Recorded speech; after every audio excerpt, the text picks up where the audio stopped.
Me llena de orgullo estar hoy acá porque desde hace mucho tiempo valoro la cultura como un factor de desarrollo y lo otro es que mi antigua etapa en la vida, antes de ser senador y de ser candidato y de ser presidente, tuve el honor de ser gestor cultural. Y fui gestor cultural teniendo al frente todo el departamento de cultura, de industrias creativas, de desarrollo de responsabilidad social en el Banco Interamericano en Washington. Me dediqué a hacer proyectos por toda América Latina, más de 200 proyectos de desarrollo cultural en la Latinoamérica profunda.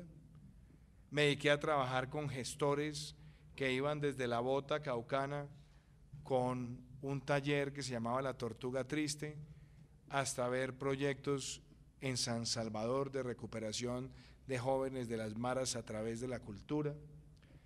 Trabajé en la promoción de arte étnico, compartí muchísimo con comunidades afrodescendientes de distintos países de América Latina y esa experiencia me validó la tesis que la cultura tiene que ser protagonista del desarrollo. Y de ahí surgió el concepto de la economía naranja, que es la cultura, la creatividad, el patrimonio ancestral, el talento al servicio de la movilización económica de la sociedad, al servicio de la transformación de comunidades y al servicio de permitir que la creatividad y el talento de los jóvenes les abra espacios para construir riqueza, para defender las tradiciones de sus culturas. Por eso para mí venir hoy acá es un mecanismo para decirles, aquí tienen el presidente de la cultura, aquí tienen el presidente que se la va a jugar por la cultura.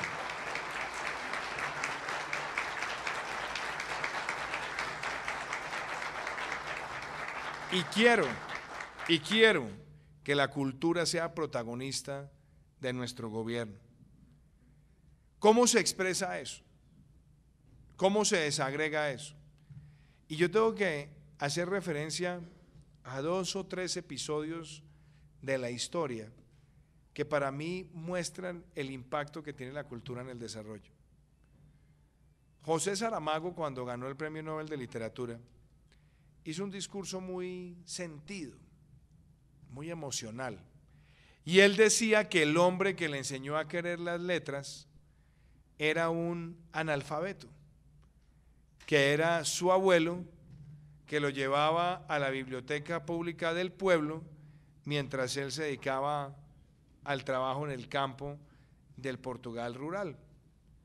Y ese niño empezó a tener contacto con la literatura, empezó a conocer las obras de Edmundo de Amicis, después entró a los hermanos Grimm y tuvo la ocasión de conocer la obra de Julio Verne, además de poder explorar a muchos clásicos de la picaresca europea. Ese escritor se formó en el acceso a la cultura. Federico García Lorca, y es un ejemplo que yo cito mucho, fue a inaugurar la biblioteca de su pueblo, Fuentevaqueros, España, y en un discurso muy breve, pero al mismo tiempo lleno de profundidad, dijo que si él tuviera hambre pediría medio pan y un libro, porque no hay peor hambre que el hambre de conocimiento que no se puede saciar, haciendo referencia a la importancia de permitir el acceso a la cultura como un instrumento para cerrar las brechas en la sociedad. Y hay 2 figuras que a mí me han marcado por su espíritu en la gestión cultural. Uno, André Malraux, quien fuera uno de los grandes escritores franceses y uno de los más célebres ministros de cultura de Francia, que se preocupó por llevar la cultura a todos los territorios, tener esa biblioteca básica de cultura francesa que permitía que los niños tuvieran acceso a la obra de Alexander Dumas desde muy temprana edad y que fueran por esa vía adquiriendo un amor inquebrantable por la literatura. Y debo mencionar también a Vasconcelos en México, el gran promotor de las bibliotecas públicas, como elemento patrimonial. Yo siempre he creído que personas como ellos van marcando derroteros de la gestión cultural. Y una de las cosas que tenemos que romper en estos 4 años es que la cultura, la gestión institucional de la cultura no puede seguir siendo una especie de cenicienta de las políticas públicas. Y digo cenicienta porque les dotan de recursos precarios, no se incorpora fácilmente el papel de la presidencia en el desarrollo institucional del ministerio. Muchas veces termina siendo la primera víctima de las tijeras cuando hay recortes. Y el sector termina casi que muchas veces haciendo cosas maravillosas pero con recursos escasos y padeciendo de una enfermedad que yo llamo la proyectitis. Para poder garantizar recursos permanentes se la pasan de pequeños proyectos en pequeños proyectos y se pierde la asignación estructural de recursos.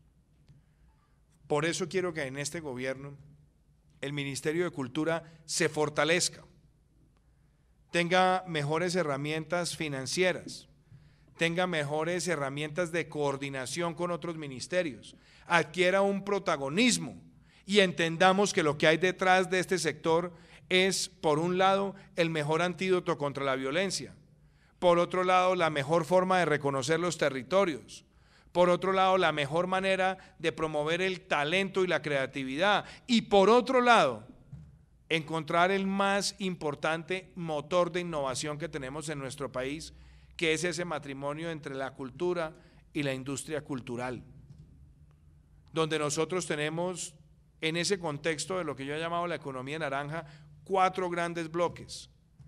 Uno de patrimonio, festivales, carnavales, gastronomía, museos, centros arqueológicos. Otro que son las artes escénicas, teatro, zarzuela, ópera, títeres, danza. Que tengamos además las artes visuales, pintura, escultura, fotografía. Que tengamos los medios, radio, televisión, cine y digitales, las creaciones funcionales, arquitectura, diseño, animación digital, joyería, publicidad. Y esa sumatoria, donde también se cruzan transversalmente la educación cultural, hoy en Colombia es más grande que el café en su aporte a la economía colombiana en casi 3 veces. Es más grande que el aporte de la minería. Genera más de 600 o 700 mil empleos directos. Pero lo que nos ha faltado es convertirla en un protagonista, en una protagonista del desarrollo. Y por eso cuando estuve en el Senado saqué adelante la ley naranja, ley que ahora será reglamentada y que se basa en 7 ideas fundamentales. La primera, información, fortalecer nuestra cuenta de satélite de cultura y darle también el alcance con la economía naranja para poder tomar mejores decisiones y saber cuántos empleos, cuántas empresas, cuántas exportaciones se generan desde el sector cultural. ¿Cómo impacta en la economía? ¿Por qué muchas de las empresas no logran crecer? ¿Por qué muchas perecen? ¿Por qué otras lo hacen bien y crecen? Información es necesario para la toma de decisiones. Segundo, fortalecer las instituciones, el ministerio, pero al mismo tiempo las secretarías, la defensa de la propiedad intelectual, la promoción de nuestros artistas. Tercera I, infraestructura. Queremos que Findeter abra esas líneas de crédito y cooperación técnica para que tengamos mejor infraestructura cultural en los territorios, para que esa clase creativa se pueda juntar, unir y producir. Que tengamos museos, centros de presentaciones, conchas acústicas en parques, que dotemos al país de esa infraestructura que se necesita para que el talento se dé a conocer. La cuarta I, industria. Que haya política de talento, que identifiquemos el talento desde edad temprana y que ese talento pueda convertirse en una fuente de ingreso para la persona y para su familia y para el entorno. no solamente desde la oferta cultural del artista, del músico, del diseñador, sino también todos los servicios de soporte que hay detrás, iluminación, sonido, logística, etcétera. Quinto, que le apostemos a la integración para que podamos coproducir, coproteger, codistribuir, cocomercializar toda esa riqueza cultural, que lo hagamos con otros países también, que le abramos esa frontera. Sexto, inclusión. El desarrollo cultural es un factor de inclusión, porque el talento en nuestro país está distribuido de manera democrática. El talento no es de los ricos o de los que tienen menos, no es de los afros, ni de los rum, ni de los blancos. Está en todo el territorio, está democráticamente distribuido, y por eso lo que nosotros tenemos que hacer es convertir ese talento en riqueza a partir de las oportunidades. Y esa inclusión implica que tengamos las bandas musicales, que tengamos los grupos de danza, que podamos promover la riqueza étnica, que le aportemos a los instrumentos ancestrales que tenemos en distintas regiones, que recuperemos la gastronomía, que tengamos las rutas donde se encuentra lo ancestral, lo arqueológico, con una oferta turística integral. Eso es inclusión, porque nos permite cerrar brechas a partir de la cultura. Y la séptima I es la inspiración. ¿Cómo vamos a tener más becas para que en estas carreras creativas los jóvenes tengan oportunidades? ¿Cómo vamos a tener premios y reconocimientos? ¿Cómo vamos a tener esa marca que es Colombia Creativa para que nos distingamos ante el mundo? Esos pilares de la Ley Naranja que van a ser reglamentados tienen una gran ventaja y que me parece histórica. Se va a crear el Consejo Nacional de Economía Naranja, donde está sentado el Ministerio de Hacienda, Planeación Nacional, Educación, MINTIC, MINCOMERCIO. ¿Y quién lo va a presidir?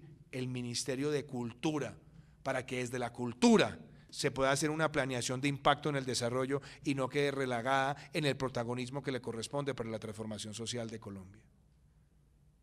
Esas son apuestas que estamos haciendo y que queremos validarlas con ustedes y trabajarlas con ustedes, porque la economía naranja está presente en todo este territorio.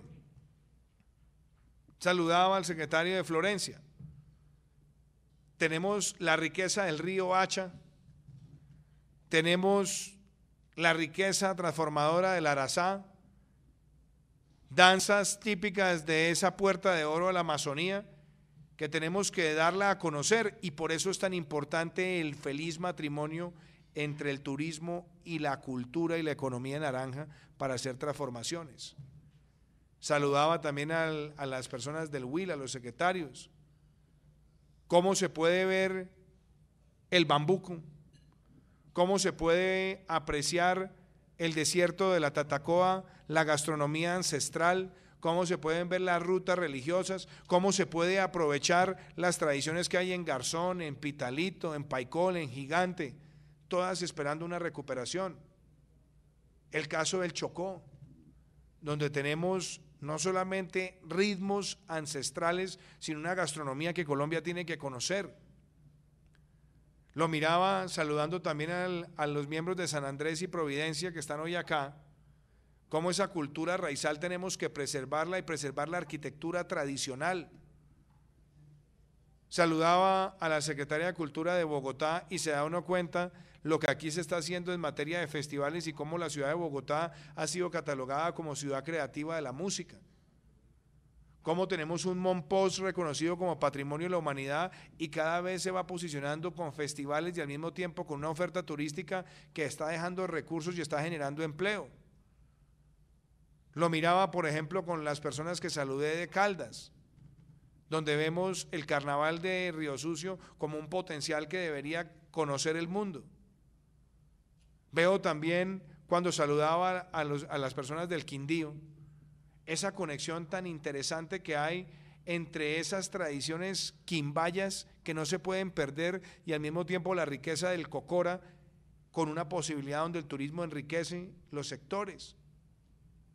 En fin, yo podría ir departamento por departamento y tocando oportunidades de economía naranja, donde nosotros vemos la experiencia de Boyacá en la ruta del Bicentenario y al mismo tiempo lo que está ocurriendo en materia de diseño gráfico, o lo que uno ve en Pamplona cuando va a la Universidad de Pamplona y me dice un joven: doctor Iván, dejemos de pensar en que esto es zona de frontera y más bien pensemos en que es zona sin fronteras, porque los servicios creativos los podremos ofrecer al mundo, ayúdennos.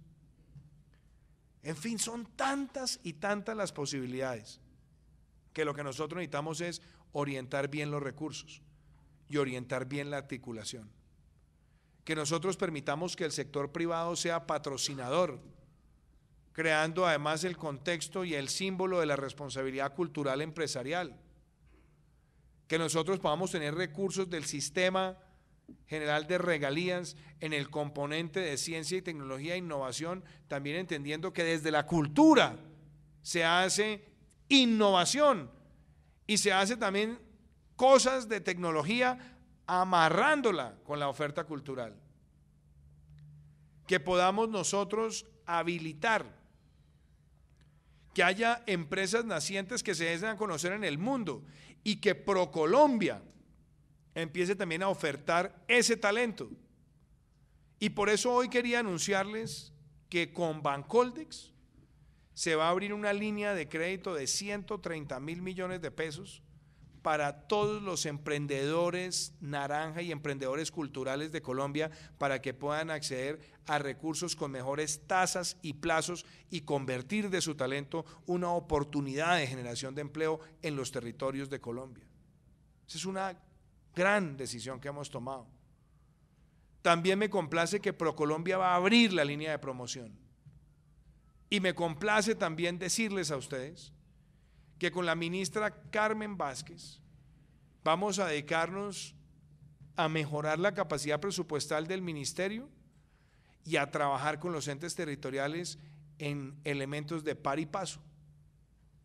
Que nosotros podamos sacar adelante el centro Sacúdete, salud, cultura, deporte, tecnología y emprendimiento, y donde un alcalde ponga el terreno, un gobernador ponga el edificio y nosotros le ponemos después el software, todo lo que va detrás en la formación integral y en la promoción cultural. Que tengamos mejores declaratorias de patrimonio de lugares del país que se lo merecen y que lo requieren. Que podamos en el marco del Bicentenario dar incentivos a los que quieren ser patrocinadores o a los que quieren ser protectores de ese patrimonio cultural, con figuras como lo fue la ley Rouanet en Brasil, o la ley Valdés en Chile, o la ley de mecenazgo en España. El mensaje nuestro es que en el plan de desarrollo la cultura no sea un apéndice, sino que la cultura esté como protagonista de esta transformación social que queremos para el país. Yo creo en la equidad y creo que la cultura siembra equidad. Cuando un niño, independientemente del tamaño de la billetera de sus padres, puede ir a una biblioteca pública y encontrar la literatura y el cine y la música y el arte, estamos sembrando equidad.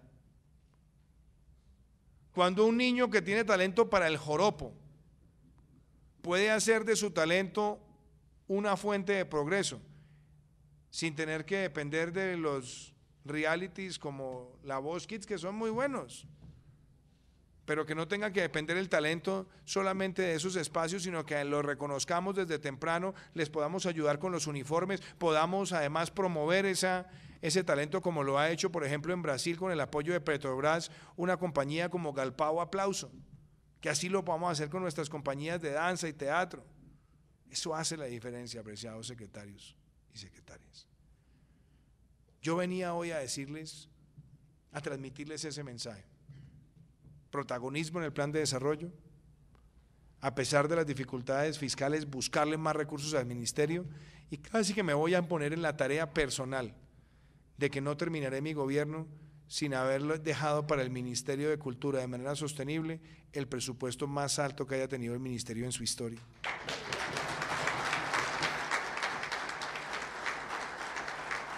Que podamos continuar el esfuerzo que en buen momento inició David Melo con las leyes del cine, y que podamos tener ahora también una ley que nos dé los mismos incentivos para la realización de series en el país y que esas series puedan llegar a todos los territorios, que los territorios tengan la capacidad de adecuar la normatividad para que puedan traer las filmaciones de gran calado, que nosotros podamos hacer algo tan elemental como esto, propiciar más coproducción con otros países, que podamos hacer de nuestra literatura algo más conocido, que convirtamos a la imprenta nacional no solamente en el desarrollo de sus funciones tradicionales, sino que se convierta en un gran fondo de publicaciones para tener las bibliotecas básicas colombianas al acceso fácil de los niños, que podamos tener un ministerio que defienda el patrimonio, que defienda lo ancestral, pero que también reconozca la oportunidad económica del sector, que tengamos una agenda de recuperación de nuestros museos y nuestra oferta museológica, que permitamos el padrinazgo de ese patrimonio. En fin, yo quería venir hoy acá para darles a ustedes el mensaje desde el corazón. La cultura será un protagonista de nuestro gobierno. Yo me sentiré muy feliz si cuando ya esté llegando, como dice alguien, a la nieve de la vida, recuerden al presidente Iván Duque como el presidente de la cultura, porque los que sabemos lo que significa la cultura, sabemos que aquí está la construcción de la paz de nuestro país. Los quiero motivar a que trabajen con la ministra, con su equipo. Los quiero motivar a que en los talleres Construyendo País tengan una voz. El sector de la cultura está pronunciándose y hay mensajes que vamos dando. Nosotros en cada taller Construyendo País tenemos una expresión cultural. Hemos tenido varias ferias naranja. Hemos hecho la Feria Naranja en San Andrés con el apoyo de los gobiernos locales. Lo hicimos además en Toro Valle. Lo hicimos en Girardot y tenemos que mostrar todos los días ese gran talento cultural que tiene Colombia, porque a nosotros eso nos define como país. Por último, yo quiero que los secretarios de Cultura sientan que aquí tienen una interlocutora como Carmen Vázquez, una ministra con talento, con alegría, con corazón, con conocimiento, que conoce muy bien los territorios, que además me permite decir con emoción que por primera vez nuestra linda ciudad de Buenaventura tiene un ministro, en este caso una ministra de lujo, algo que Buenaventura tanto anhelaba. Ayer en Panamá me reuní con el presidente Varela y surgió un tema bien interesante, ministra, y yo la quiero a usted casi que responsabilizar de ese tema con la ministra de Transporte. Me decía el presidente Varela que se quiere desarrollar la ruta Caribe-Pacífico Sur de cruceros y van a desarrollar en Colón un muelle turístico especial para cruceros. Y me decía, ¿usted por qué no me ayuda a abrir un muelle turístico en el Pacífico colombiano para incluirlo en esa ruta que va desde el Caribe hasta el Callao y Valparaíso? Y le dije, ese es el gran sueño que surge hoy para Buenaventura, porque si nosotros logramos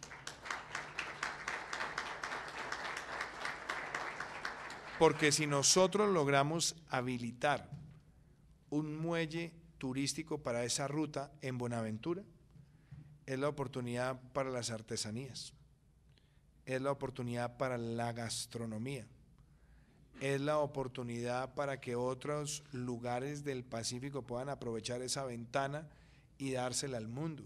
Es la oportunidad para dar a conocer a muchos la marimba de Chonta. Es la oportunidad para comercializar nuestra música del Pacífico. De manera que yo quedé con esa tarea y esa misión. No pasa de un día para otro, se requieren recursos, pero eso es una demostración de cómo lo que yo llamo el nuevo petróleo de Colombia, que es el turismo, tiene una hermana gemela que es la cultura y la economía naranja para hacer grandes transformaciones sociales en el país. Les agradezco mucho que me hayan invitado esta mañana a darles este saludo, que los doy lleno de afecto, y recuerden que este será el gobierno de la cultura. Muchísimas gracias.